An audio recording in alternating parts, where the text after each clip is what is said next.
If your goal is to maximize the development of any specific muscle group, you should be focusing on training that body part through its full range of motion, using movements that target that specific muscle's functions and all movement patterns. For larger upper body parts like the chest, we'll usually break that down into two basic functions: pressing movements such as barbell and dumbbell presses, and fly movements such as dumbbell and cable flies. Similarly with the back, we generally categorize upper back training into vertical pulling movements such as the pull up or pull down, and horizontal pulling movements, which include all types of row variations. Now, when it comes to smaller muscle groups, the idea of breaking a muscle down into different movements seems to have easily become forgotten, and many just assume that for body parts like arms, all isolation exercises are created equal, which is far from the truth. And if this is an idea that you follow, I have to tell you that you're easily leaving progress on the table.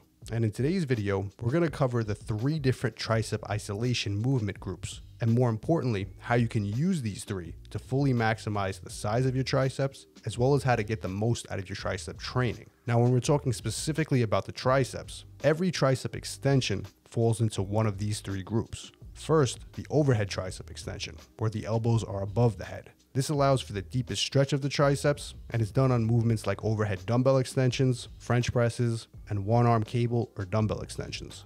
A side note, training a muscle not only through a full range of motion, but loading the muscle in a fully stretched position is huge for muscle building. So overhead extensions are definitely not a movement you want to slack on. And the second variation we have is tricep extensions in the horizontal position, where the elbows are out in front of you. This position allows for some of the heaviest loading on the triceps and includes movements like skull crushers and lying single or 2-arm dumbbell extensions. And finally, the third movement, the good old basic tricep press down, with the elbows locked into the sides of the body and the arms are pressed down towards the floor. This can be done with a number of attachments, including the V-bar, straight bar, rope, and single arm handles. Now, all 3 of these movements have their own unique advantages and all train the triceps at different angles. And the key point that I want you to take away from all this is that for tricep development, you want to incorporate at least one variation from each of these 3 categories. And the beauty of bodybuilding is that you can choose any unique variation of each lift that fits your goals and allows you to continue progressing without excess wear and tear on the joints. So if overhead dumbbell extensions cause elbow stress for you, you can swap that for any cable or single arm variation. And if you aren't connecting with the triceps on press downs with the straight bar, you can swap that handle for a V-bar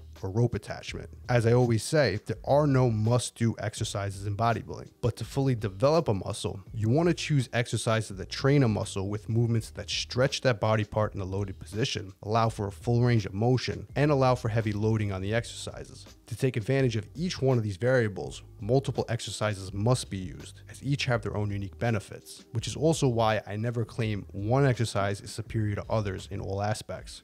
If you want a body part to grow, you need to make sure you're taking advantage of multiple exercises. My personal favorite 3 tricep exercises that fit this model are the overhead dumbbell extension, easy bar skull crushers, and V-bar tricep press down. And I include at least a variation of one of these 3 exercises in every tricep workout I do. I encourage anyone struggling to bring up their arms to experiment with a variation of each of these 3 movements until you find the ones that you connect with the best, and then consistently incorporate them into your program.